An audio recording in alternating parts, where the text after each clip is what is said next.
Board of County Commissioners acts as a quasi-judicial body when it hears requests for rezoning and conditional use permits.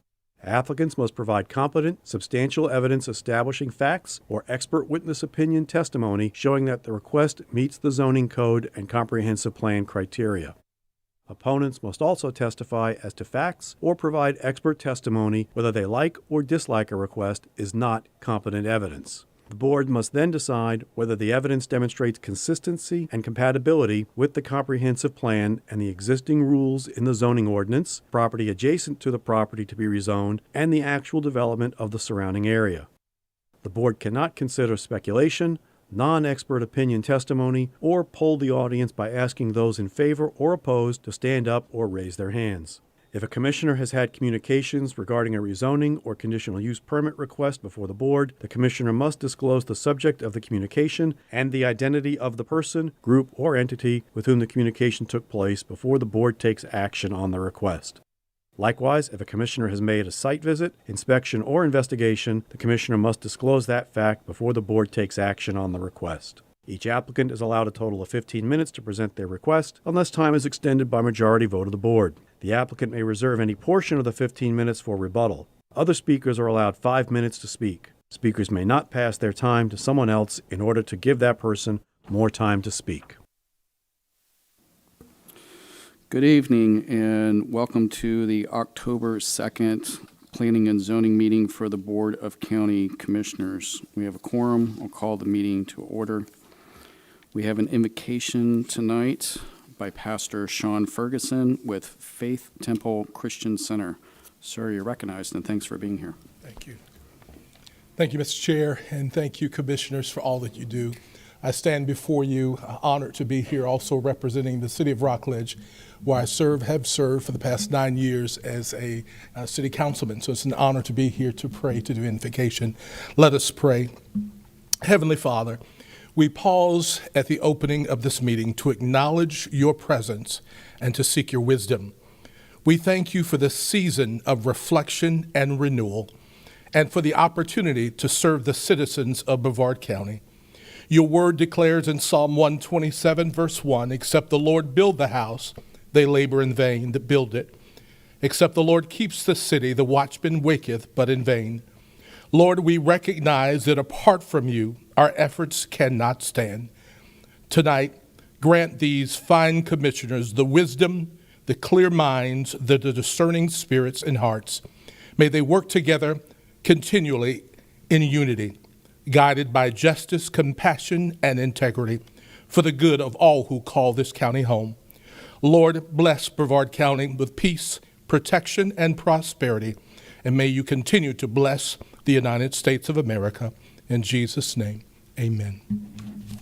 Thank you. Well done, sir. Thank you very much. If you'll join me in the Pledge of Allegiance.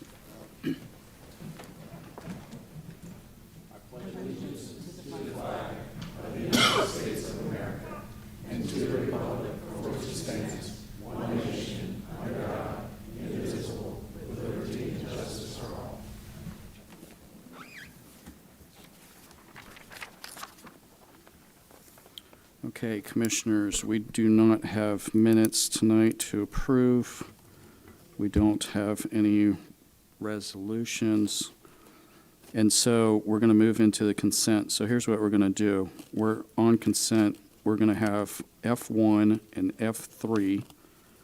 And we're going to vote for those, and we're going to have a separate vote on F2, and Morris will explain that in a minute. So on F1 and F3 for consent, is there a Move motion? to approve. Have a motion to approve on F1 and F3. Is there a second? I have a motion by Commissioner Delaney. I have a second by Commissioner Atkinson. Clerk will call the roll. Commissioner Delaney, Yes. Vice Chair Goodson, Yes. Commissioner Atkinson, Yes. Chairman Feltner. Yes. And we'll show that passes 4-0. Thank you, Commissioners. Morris, go ahead, sir, on F2.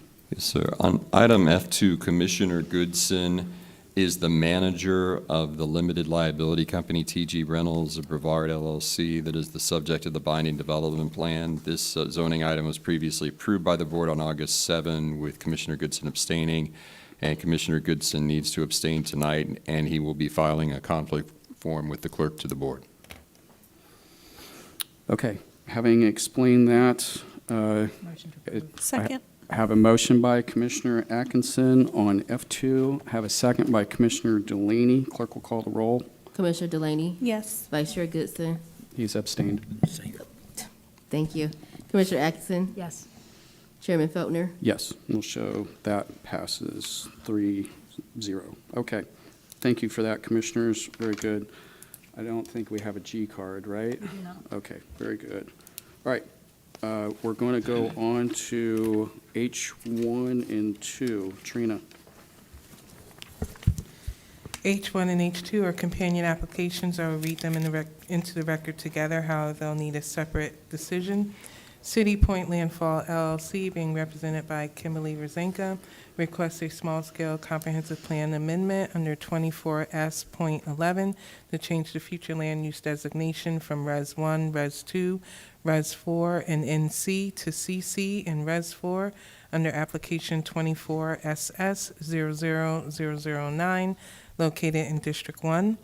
H2, City Pointe Landfall LLC, LLC, being represented by Kimberly Rezanka, requests a change in zoning classification from EU and RP with an existing BDP to PUD with the removal of existing BDP under application 24 PUD 00003 located in District 1. Kim Rezanka on behalf of City Pointe Landfall, the owner of the property.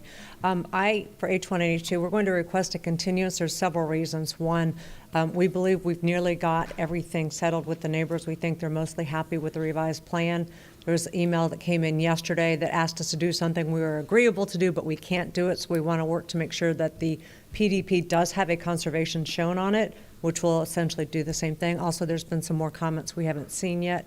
And also, third thing is we realize that the PDP that's in the package is not the right one.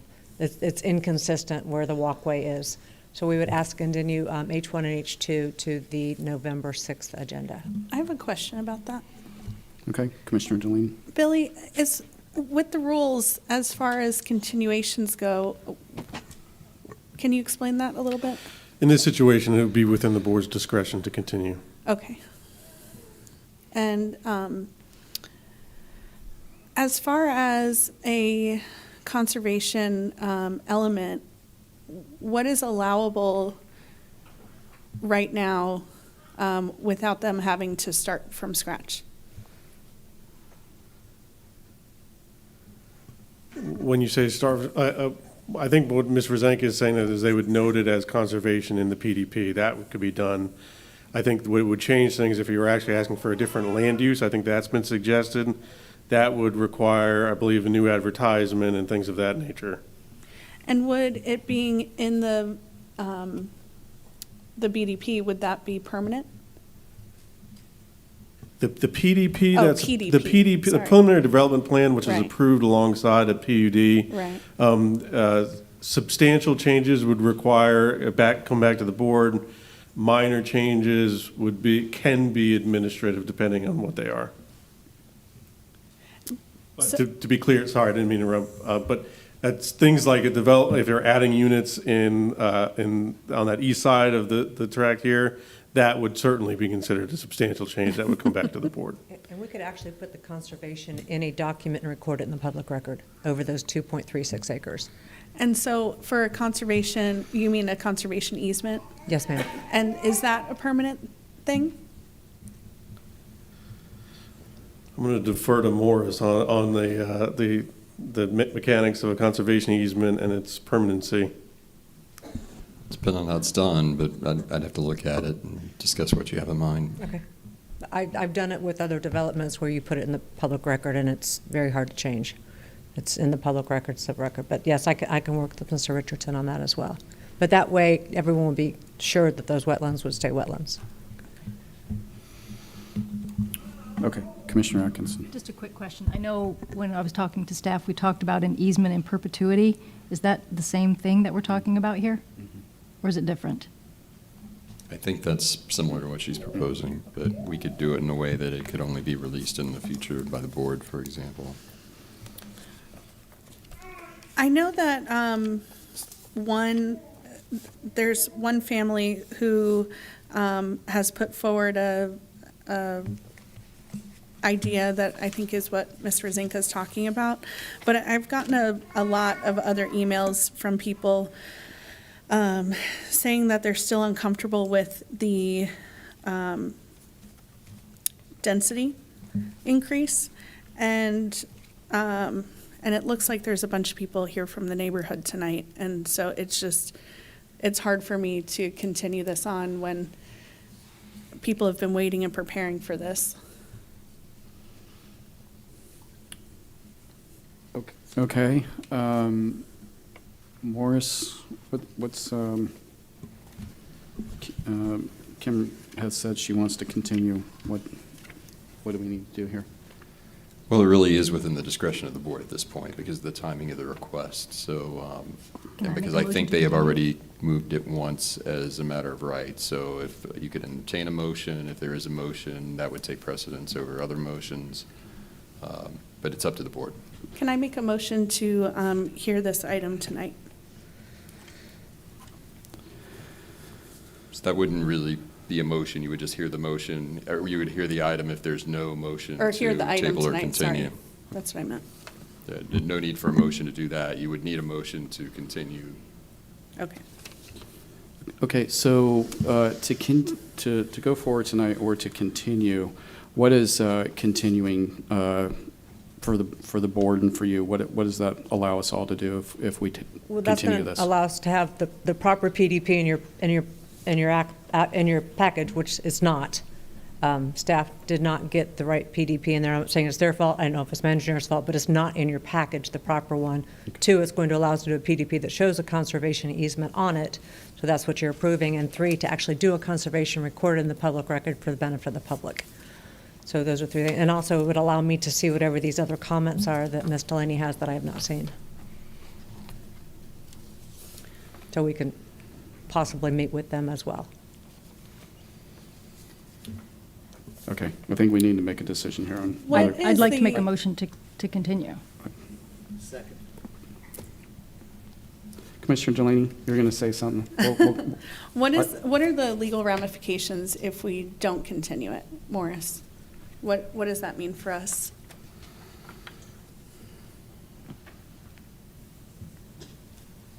Careful about what I say up here. She's raised some considerations that could go towards due process concerns. Certainly, the applicant has a right to, know the comments and see the comments that have been made. But generally, I think, based on the record here, I don't see a problem with the board deciding to proceed and hear the item. Of course, anytime you have an item that might be controversial and you only have 4 members present, there's always the chance you have a split vote, in which case we may have to entertain multiple motions. And sometimes the board in the past, when there's been an inability to come to a resolution with 4, it ends up then getting continued anyway to a future meeting when all 5 are present. So those are some of the considerations. But there's nothing to prevent the board from hearing tonight. It's been properly noticed. There are some clarifications that could be made on the record regarding things like the location of the boardwalk. So all that could be cleaned up tonight. But it's really, the board has absolute discretion, since it's the applicant's request. They can't say that you didn't comply with any applicable timelines to consider it. So it's really up to the board. What's your pleasure? As, just real quick, but with regards to conservation easement and being recorded, if we proceeded tonight, how would that work? That happens after the fact? I mean. Yeah, that could be part of the direction, that's a requirement of the approval. The approval is conditioned on that, and then it would follow, and, it would be in a form subject to the approval of the county attorney. Okay. But it would be better, obviously, if we could see that in advance and consider it and discuss it. Okay.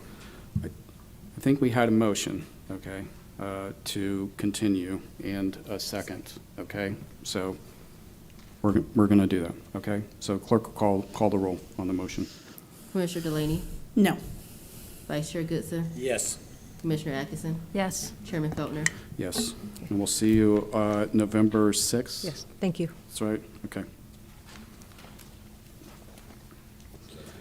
Continue to the November 6th board meeting at this location at 5 p.m. Now, Commissioners, just real quick, because I want to take care of a housekeeping issue. On H10, because we don't have the benefit of having Commissioner Altman here tonight, we think the better thing to do is to hear that at the County Commission meeting on the 14th. And I think that's, he was part of the original legislation, so I think that would make a lot of sense. We need a motion for that, right? Yes? Okay, all right.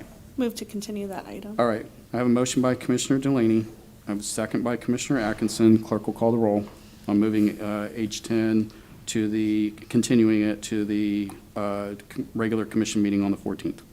Commissioner Delaney, Yes. Vice Chair Goodson, Yes. Commissioner Atkinson, Yes. Chairman Feltner. Yes, I'll show that passes. Thank you, Commissioners. Sorry about that. All right, Trina, let's go on to H3.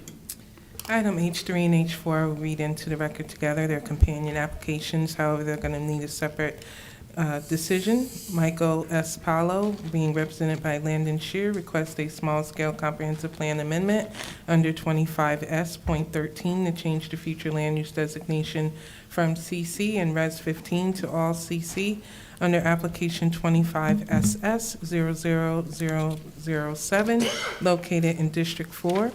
Michael S. Palo, being represented by Landon Scheer, requests a zoning classification change from BU1 and RU17 to BU2 with a BDP under application 25Z00029, located in District 4.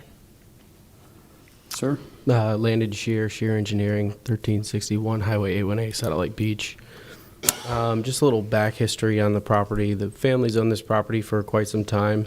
And they actually developed the mobile home complex to the west in the 70s or the 80s. And at that time, they carved out this parcel that we're talking about tonight for future development with the intent always to develop it. However, FDOT had other plans when they took over half of the property with eminent domain for the drainage pond just north of this property, which left them with an awkwardly shaped property that had a split zoning, making it difficult to develop.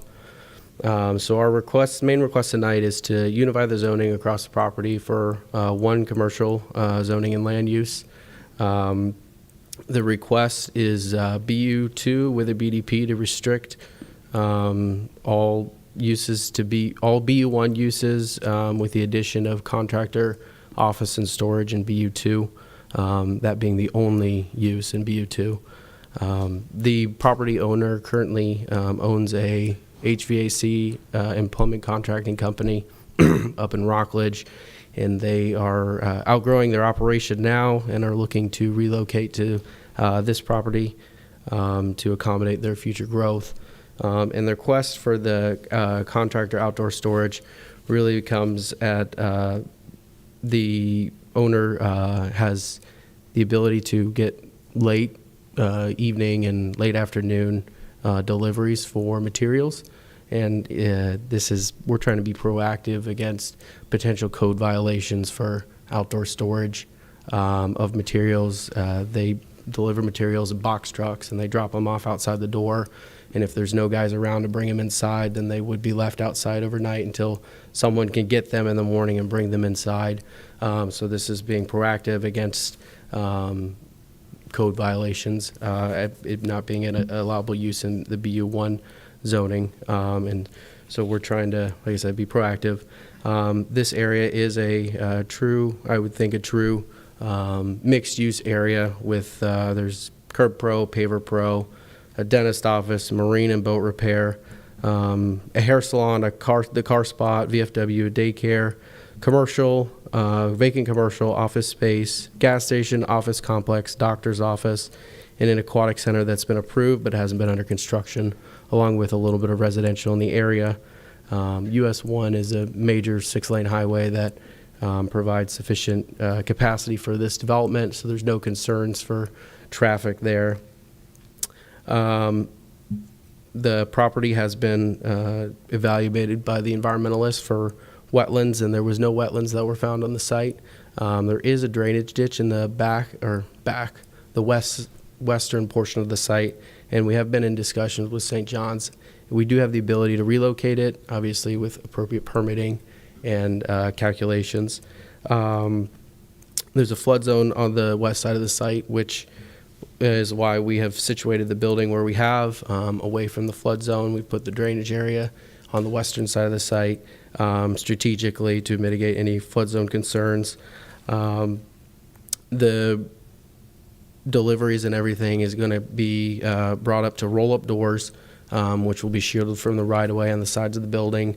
So there's no concerns for big, huge metal roll-up doors facing the right-of-way. Like I said, there's the deliveries for materials are from box trucks, so it's not big semi-tractor trailers coming in through this area all the time. And the nature of their business is plumbing and HVAC contractor. So it's in their best interest to keep all the materials inside. So 99% of the time, materials are going to be inside the building for weather protection and theft protection.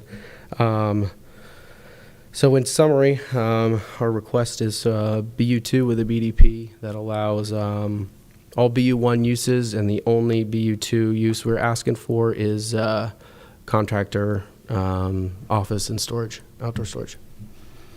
Okay, sir. This is my district, and I have to tell you, the one thing, I'm very empathetic towards neighbors. Sure. Especially on noise and at night. Sure. And you are right up against, I mean, there's nowhere for them to go. So how can we split this late night delivery noise situation with trucks and such? And I say late night, I'm not talking about like midnight deliveries, but I'm talking 5 o'clock, 6 o'clock. Guys are trying to leave, go home to their families. A box truck comes in because they're making their last deliveries of the day. I'll split it with you. So what if in a BDP we agree that it's not going to be deliveries after 9 p.m.? You take that? Yeah. Okay. I think the owner will be All okay right. with that. Good. We're good enough there, okay? Okay, we need separate motions on these. So the BDP is going to be on each four. We're going to agree to deliveries not after 9 p.m., okay? All right. On H3, again, this is my district. I have a Second. motion by Commissioner Atkinson. I have a second by Commissioner Delaney. Clerk will call the roll on H3. Commissioner Delaney, Yes. Vice Chair Goodson, Yes. Commissioner Atkinson, Yes. Chairman Feltner. Yes. And on H4, we're going to agree to the BDP with the uses stipulated in the addition of, we're not going to, sir, Dad? Yeah, I just would ask the board for a clarification. You gave us a time that you don't want deliveries after, but are you considering a time that you don't want them to start? Okay. Because I think the concern is late night deliveries. All right. So Okay. I would probably recommend that you say something like you don't have any deliveries before 7 I a.m. or was something thinking if the that too. applicant would agree to that. Can we agree to that? 7 a.m. I mean, Seven. plumbing and HVAC contractors, they get up early, they try to beat the heat, so they're likely going to be, I mean, I can't speak for them, but I would imagine some are going to be in the office by 6 a.m. So I don't know if. Well, I think we were talking about deliveries. We're talking about the trucks Yeah. arriving and such. So the trucks can't come before 7 a.m. is what you're saying? Would you agree to that? Delivery trucks. delivery I think trucks. we're looking at I'm not talking delivery about your aspect workers. of it. I mean, grass cutters start at 7 a.m.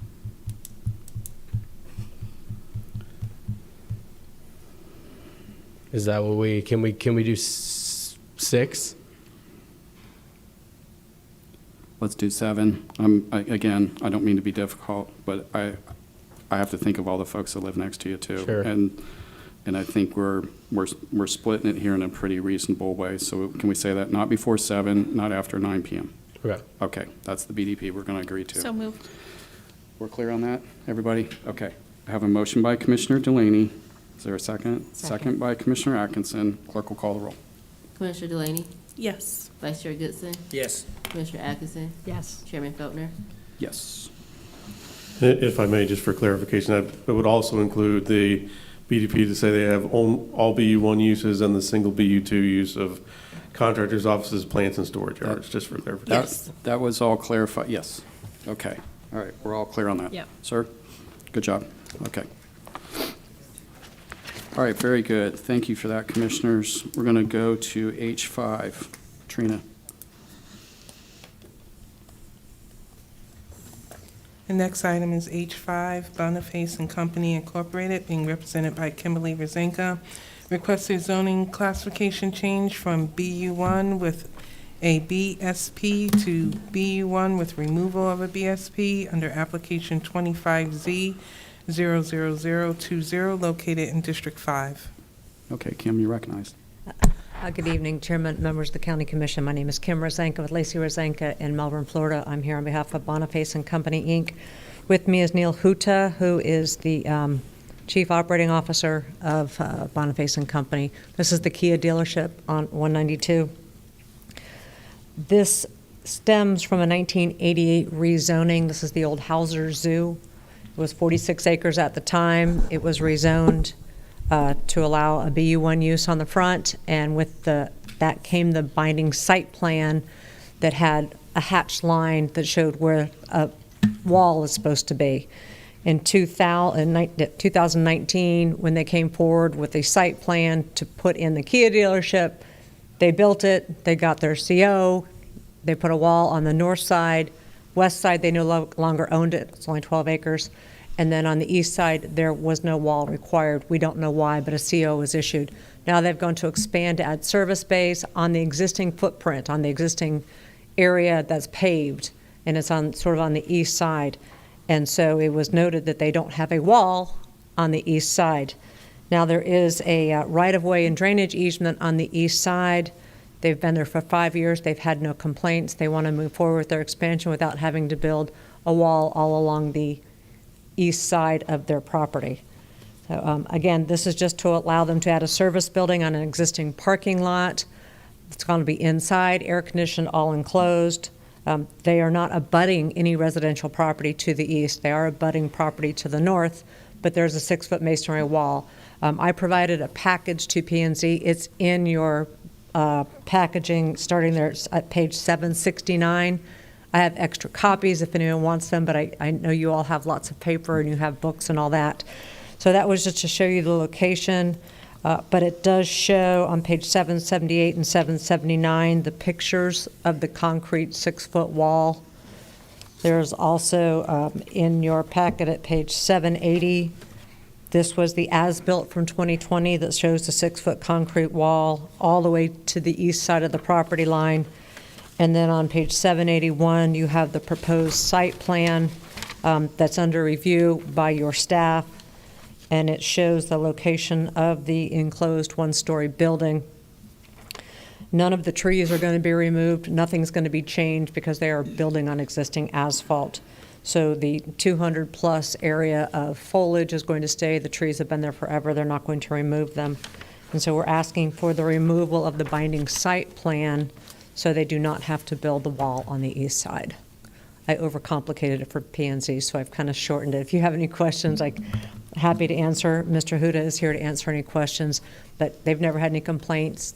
The neighbors to the north don't have any problems, and there's actually another 40-foot drainage easement to the north as well. So they just are trying to expand for phase 2. Okay, very good. Are there questions for the applicant? I don't have any cards. Any other? Commissioner Atkinson. Ms. Rezanka, you mentioned that they're not going to take the trees down on the east side. Correct. Right? That they're going to expand on their current footprint. Yes, sir. Or yes, ma'am. That's okay. Have it. That's okay. Do we have any way of determining for sure that those trees will not ever go? And if we don't, could we? The way it would do would be to install another BDP, which is not really what the client wants because of the requirements of your BDP to get the lender that's... Got it. Right. What if we just had Mr. Huta come up here and say on the record that he promises? Is that something, I mean, I know, does he hate it?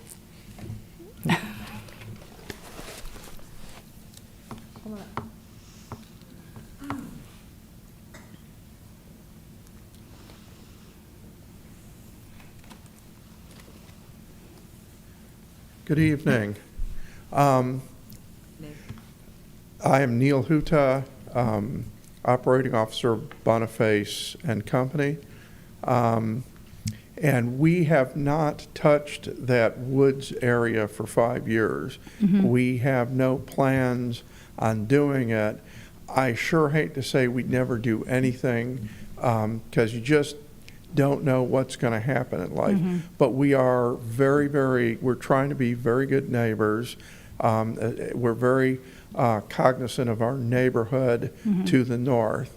And we have absolutely no plans to develop that at this point. And we really believe in sticking to our expertise, which is automobile sales and service. Right. I understand the difficulty in you guys getting a BDP and all of that. So this is going to be good enough for me. All right, thank you. Thank you. I have a question for staff. Commissioner Delaney for staff, and then Commissioner Goodson after. Okay, Commissioner Delaney, go ahead. Removing this binding site plan, what would that mean for the future of this property? Say in 100 years, when you guys say enough with this business, we're moving on, what does that mean for this property? The north side wall still has to remain. It's required by our code to separate the residential from the commercial, as well as landscape buffer or vegetative buffer. On the east side, they're also required to have a type B roadway buffer, so that means 15-foot minimum width of vegetation. And so with this site plan in place, even if it were to sell to a new owner, it would stay with it? Yes. Okay, thank you. I think Commissioner Goodson, sir, you had a question? Yeah. If you're building on asphalt with a building, I would assume you have the correct amount of storage for water that you would have for the asphalt, the same as for the building. Is that a correct statement? Yes, sir. Okay.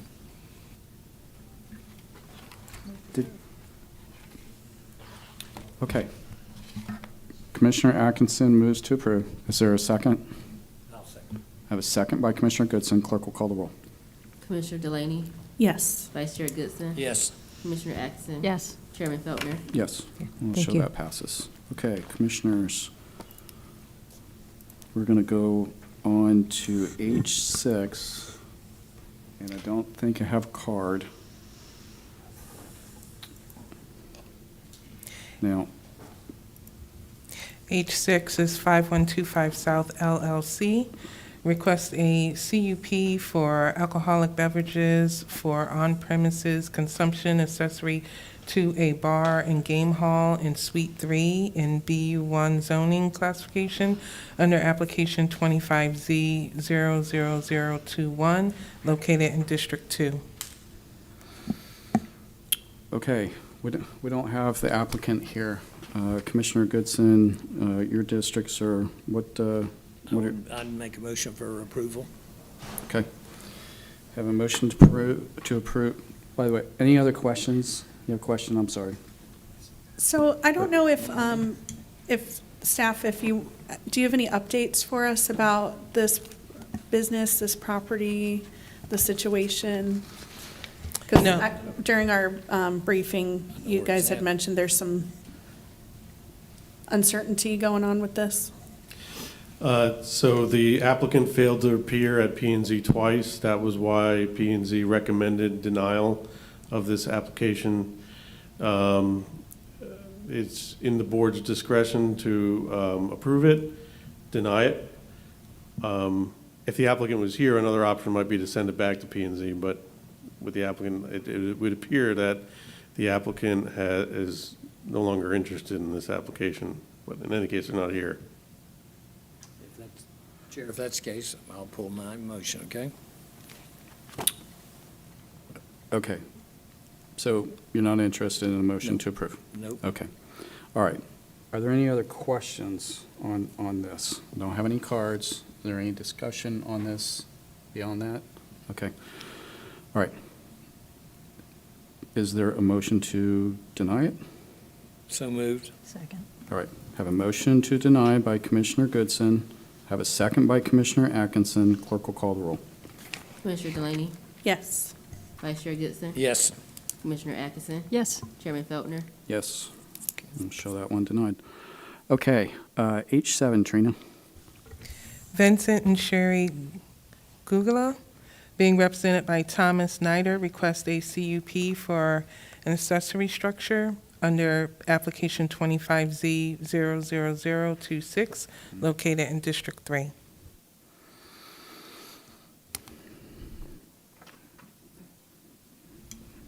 Chief, you're recognized. Hi, Tom Leonard, 1860 Zimmer Street, Northwest Palm Bay. I'm requesting a CUP change to put some electricity on a vacant piece of property. All right. Okay. Chief, having explained the issue, are there any questions? I have a question by Commissioner Atkinson. So this dock was approved by DEP? Yes, we did get an approved permit. Right. And so you're complying with all the DEP Yes. requirements? Yes. That's my question. Okay, very good. Any other questions? Nope. Don't have any other cards. Any discussion? Is there a motion on the item? May I just ask that a motion include the waiver to the 1,000 feet requirement for the CUP?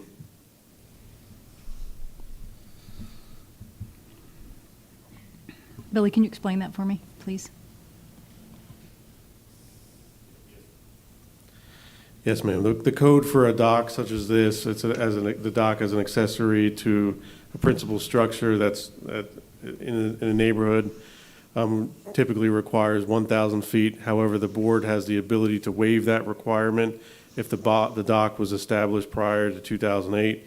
We did our research here and found that the dock was established prior to that date, so it was within the board's discretion to waive that particular requirement. And in here, the principal structure is located about 1,800 feet away, so it would require that waiver. I make a motion to approve with everything that Billy just said. Okay. Second. I have a motion by Commissioner Atkinson, including the waiver. I have a second by Commissioner Delaney. Clerk will call the roll. Commissioner Delaney, Yes. Vice Chair Goodson. Yes. Commissioner Atkinson. Yes. Chairman Feltner. Yes.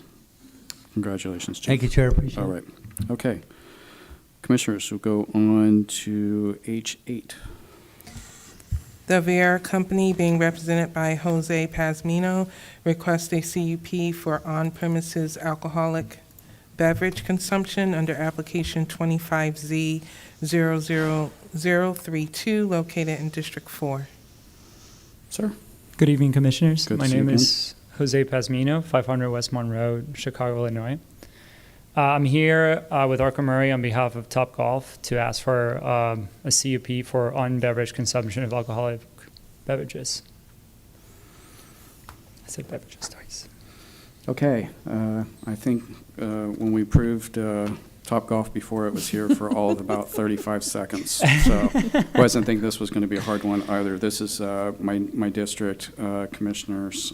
Is there a motion to approve? Move to approve. Second. I'll let you guys split it. Okay. I have a motion to approve by Commissioner Atkinson, second by Commissioner Delaney. Clerk will call the roll. Commissioner Delaney, Yes. Vice Chair Goodson. Yes. Commissioner Atkinson. Yes. Chairman Feltner. Yes, and we wish you luck. Thank you very much. All right. Do you guys have an opening date yet? We're getting close to permit approval, and we'll get Hopefully before summer. there. Thank you. Take care.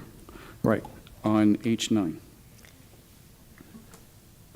H9, sir, is Hope Episcopal Church, Inc., CUP request for wireless telecommunication facilities and broadcast towers in a PUD zoning classification. I'm reading this one instead of Billy because this is one that the board has heard previously.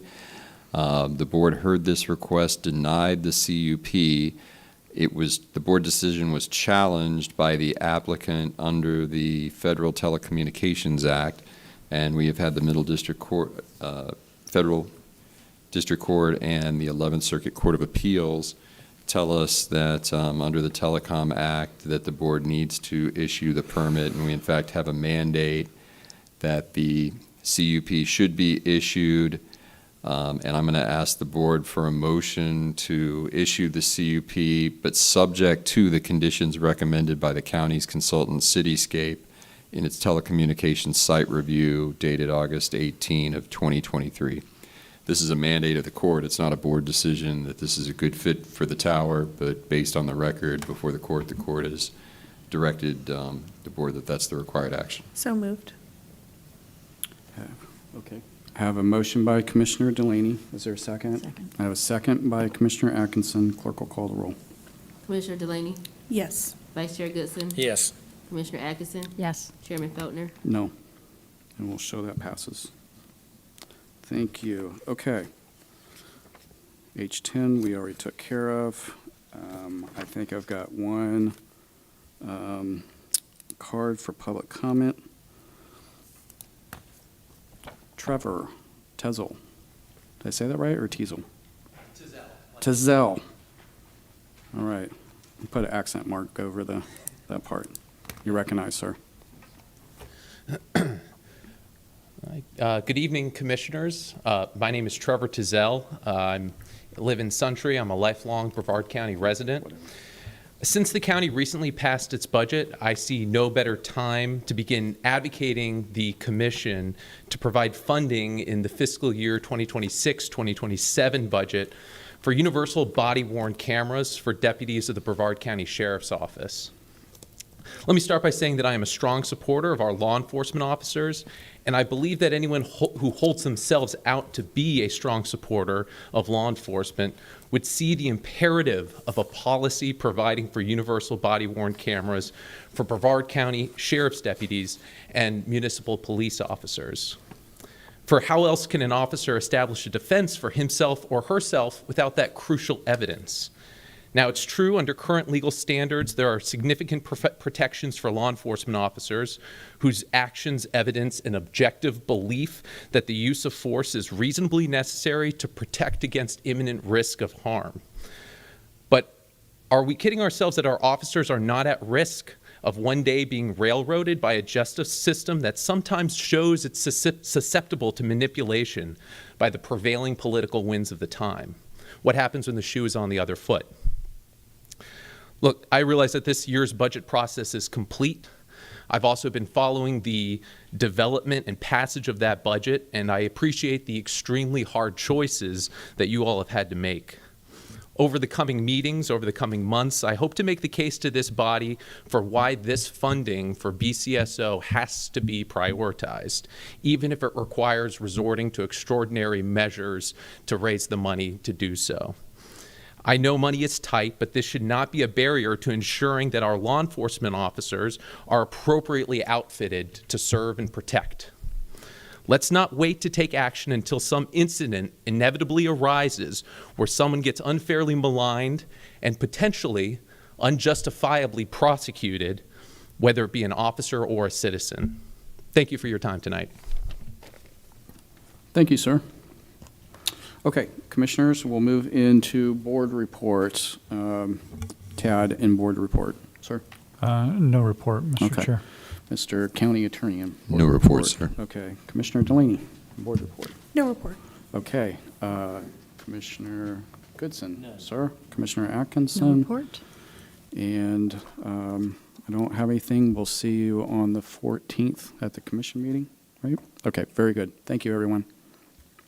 The opinions expressed by any member of the public during any period of public comment do not necessarily reflect the views or opinions of the Board of County Commissioners of Brevard County, Florida, Space Coast Government Television, or the program sponsor, and are solely those of the presenter. The Board of County Commissioners of Brevard County, Florida, Space Coast Government Television, and the program sponsor hereby expressly disclaim any and all responsibility or liability for any defamatory or slanderous statements expressed by any member of the public during any such period.